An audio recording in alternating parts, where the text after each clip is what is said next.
Բայց այստեղ այ շատ ավելի վտանգավոր բաներ է տեղի ունեցել նախորդ շաբաթ։ Երբ որ նույն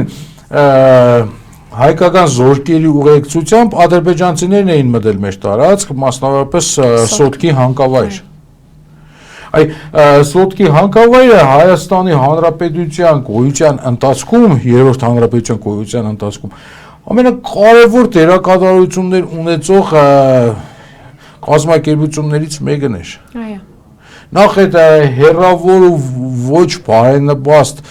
պայմաններ ունեցող տարածքներում ինքը մշտական աշխատատեղեր էր ապահովում։ Լինելով խոշոր հարկատու, հիմա այլևս չի կարողանում։ Այլևս 5 տարի չի գործում։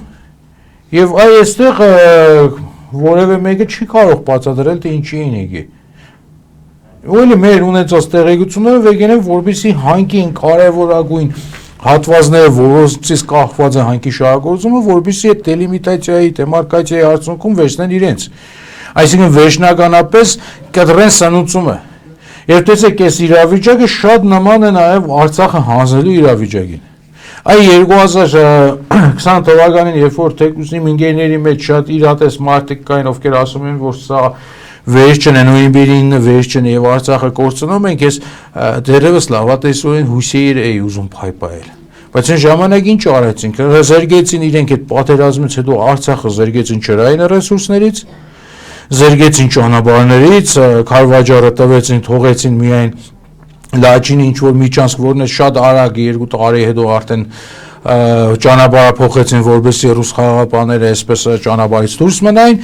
եւ ամենակարևորը այ Արցախի համար մեծ դեր ունեցող Կաշենի հանքերը զրկեցին ենթակառուցվածքների հնարավորություններից։ Արցախի համար ամենակարևոր դերակատարություն ունեցող առաջնային կազմակերպությունը տնտեսական դա Կաշենի հանքերն էին։ Այ իրենք հենց 20 թվականի նոյեմբերի 9-ից հետո ամեն ինչ արեցին, որ այդ հանքը այլևս չաշխատեր։ Հիմա նույնիսկ այստեղ ինչ են անում։ Քաջարանի շուրջ ստեղծել են բազմաթիվ խնդիրներ եւ մենք արդյունքում կտեսնենք, որ օրերից մի օր Քաջարանը չի աշխատի, Սոտկը արդեն տվել են թուրքերին, ընդհանուր երկիրը իրենք վերածել են այսպես մի հատ անկառավարելի վիճակի, Թրամփի ուղի կոչված այդ